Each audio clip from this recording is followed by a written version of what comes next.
Good afternoon, Harsha. Good afternoon, ladies and gentlemen. Great pleasure to be here on the occasion of the launch of this very beautiful book. Now, India has had a very highly developed philosophy of aesthetics, and this is deeply connected to the mainstream of Indian philosophy. The high purpose of life in India has been to see beyond the maya or mithya of the material world, to see the truth which is beyond, to see the truth which is eternal, to see the truth which is inside ourselves. And this has been the purpose of art and the philosophy of aesthetics in India, to help us on this noble and most important path.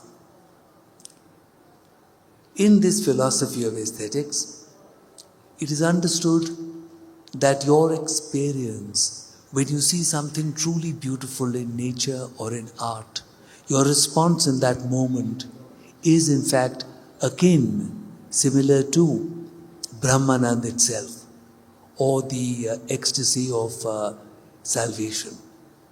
For in that moment, the veils of illusion of the material world are lifted, and you are seeing the grace which underlies all of creation. And this is the reason why there have been hundreds of thousands of works of art in India from ancient times, and art has played such a key and important role in the Indian traditions. Of course, it has been a great challenge for the Indian artist always, because the purpose of philosophy, the purpose of this path, is to help us understand the Nirgun. The final truth in this vision is Nirgun. It is formless. It is beyond all the qualities of the world. And yet, all the means of communicating this great truth are very material. So you have to actually use the beauty of material form to carry the worshipper beyond the material world, to use the beauty of sensuousness to help you transcend sensuousness itself. And this has been an absolutely marvelous and great tradition of Indian art and philosophy. And unfortunately, this has been rather forgotten. It has not been taken so seriously, it has not been spoken about. And here we have today a person who has devoted much of his life to the study of this philosophy, to the study of aesthetics, Harsha Dehejia, who has brought out this book recently, The Third Eye of Indian Art.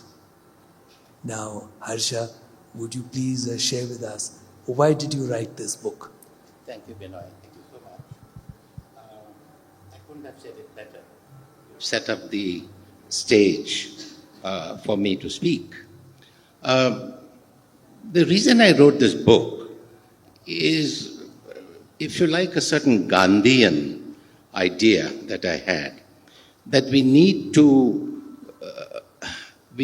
pick up, we need to find that aesthetic space that we have lost, the aesthetic space of traditional art, which has been taken over by art historians, many of whom are Western trained. I have nothing against art historians, they've done an excellent job. They have brought to our notice so much art that we may not have known or forgotten. But the time has come for us to go beyond art history and re-enter aesthetics, the subjective, serene, inward experience of the art object. We do not negate the art object, but indeed we go beyond it. We do not negate the sakar, but we go into the nirakar aesthetic experience. And in that sense, if I might say, Benoy, that aesthetic experience really belongs to Vedanta, and we should bring art back into Vedanta. There are hints that people have said this, including starting with Bharat Muni and going on to Abhinava Gupta. But I think it is time that we reclaim that space for aesthetic experience. That is the purpose of the book. Thank you, Harsha. You've pointed out so well that there is a place for what is called art history, but there is something much beyond that in Indian art. Indian art helps us to understand what we are, to understand what life is, and this is Vedanta. It's so important, ladies and gentlemen, to keep this in mind, that there is a very specific and wonderful purpose behind Indian art. It is not just something to be kept in museums and something to be taught in classrooms.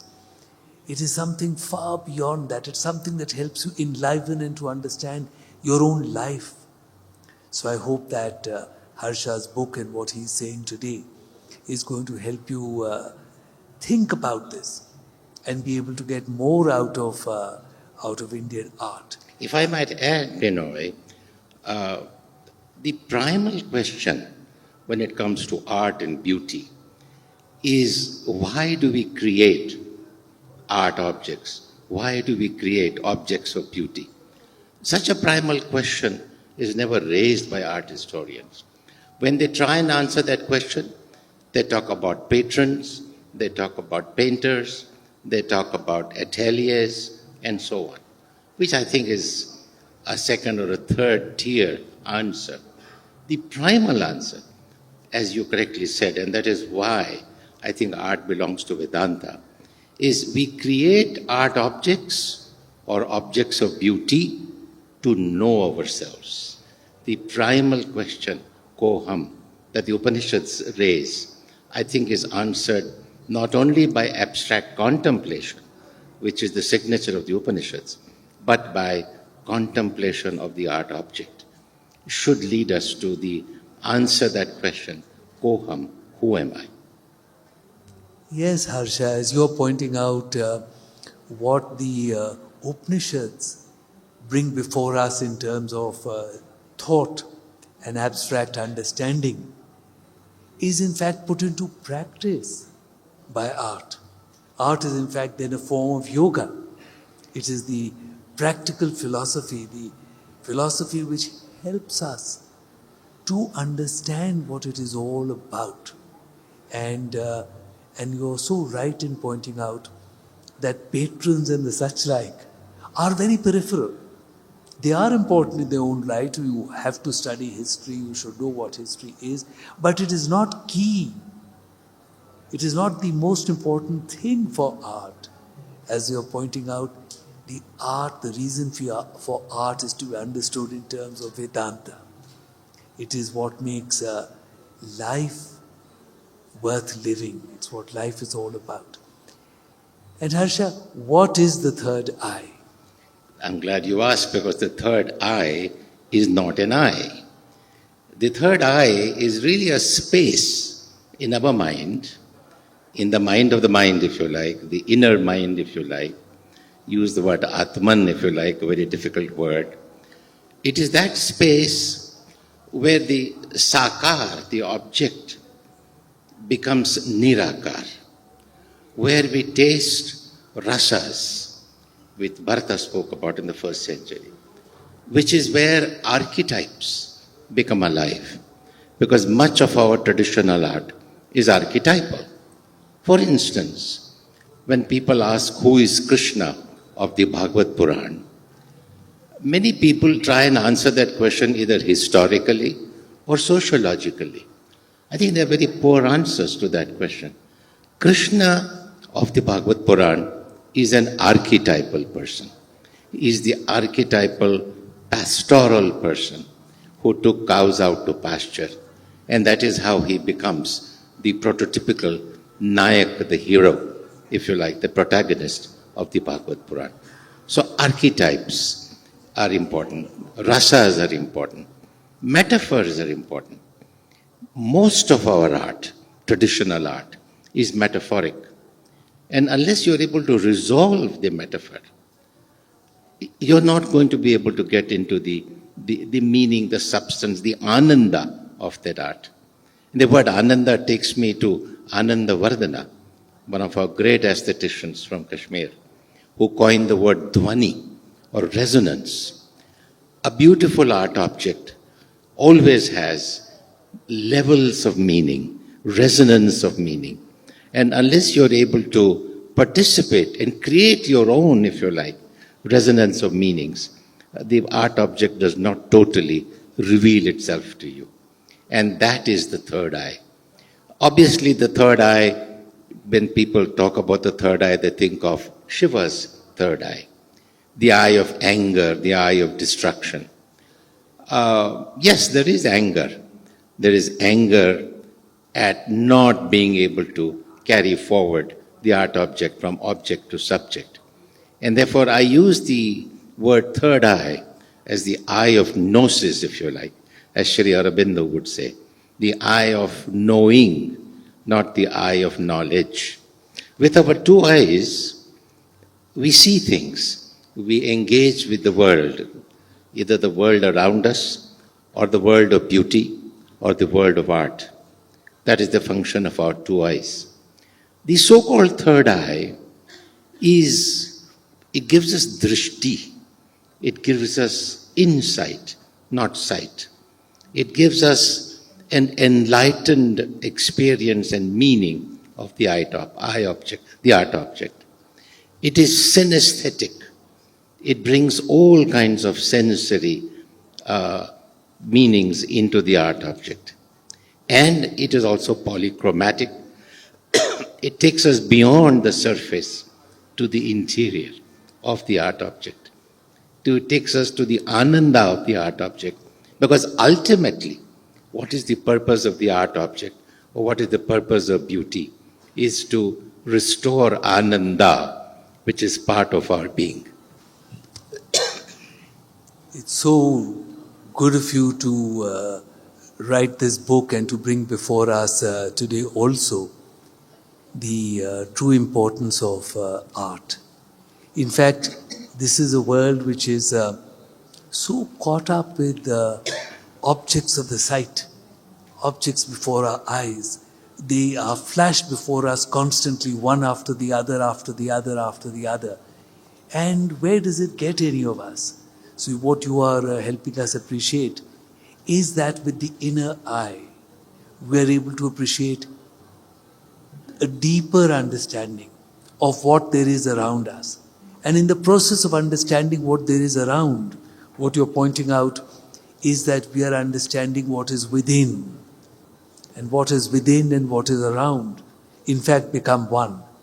And that's why I've enjoyed reading your book so much.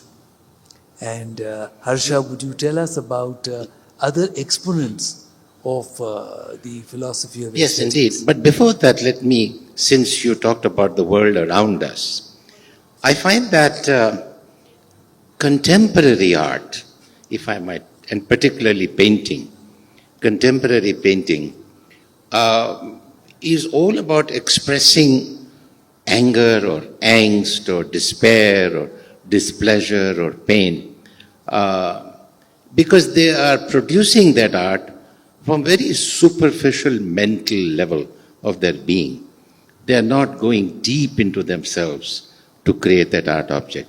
So, if not all, but some, perhaps much of today's art, regrettably, is an expression of your angst, your displeasure, your discomfort about social realities.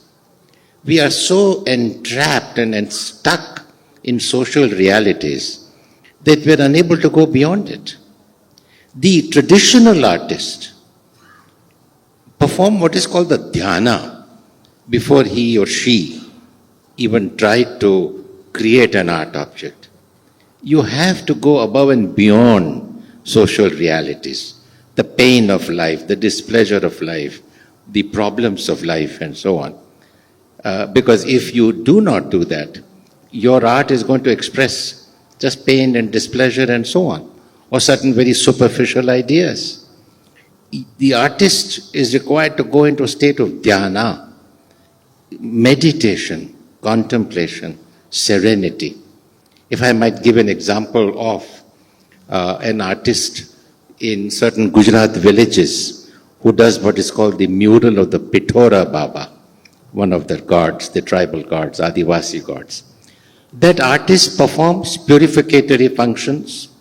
That artist sleeps by the wall where he is going to do the painting. All night he performs pujas or rituals. The next morning he gets up and has a bath and then starts his work. Just a small example of what I call the artist's dhyana. Yes, Harsha, in this world which is so much comprised of angst and the expression of that angst where there is violence, dissatisfaction and unhappiness, it is art which is there to help us see the grace which is actually beyond all this. Beyond all this noise and confusion of the material world, there is a grace, and that grace is to be found within us. And it is the purpose of art to awaken that grace within us. What a marvelous philosophy of aesthetics. So clearly understood. I don't know why we have been so confused and rushing after trying to understand other patterns of art understanding, when such a deeply worked out, such a beautiful philosophy has been available to us, and a philosophy based upon which hundreds of thousands of works of art which are acknowledged as among the finest of the world have been created. Now tell me, Harsha, you have blamed art historians, but are they the only ones to blame? Not at all. I'm glad you raised that question because the entire quote unquote art world today is been taken up by art critics, by museums, and the worst of all, if I might say so, is the so-called art market, the auctions, the buying of art. And about a month ago when I was in Mumbai, I was at an auction where a Kangra painting, which should have sold anywhere from 20 to 30 lakhs, was sold for 16 crore rupees. Now, I don't know who the buyer was, we are not supposed to know. But don't you think that the buyer is just buying it for investment? And that 16 crore painting will become 20 crore? Which museum is going to be able to afford such a painting? Will we be able to see that painting, which was sold for 16 crores? So these are some factors that has made art, which is a repository of beauty, a source of contemplation, a source of ananda, a source of serenity, into a kind of an art market, which, and regrettably even traditional art and ancient art, is now being auctioned. A word about museums. Yes, museums are important. Without museums, we would not be able to look at so much art they were able to see. But even museums are not able to move us, the viewer, from the object to the subject. That why don't they talk about, now we have so much technology in museums, why don't they encourage the viewer to view the art object very differently? Not worry about who is the patron, or is it Bikaner, or is it Mewad, or is it this or that. What is going on in the art object? What is Krishna doing? What is Krishna Shringar?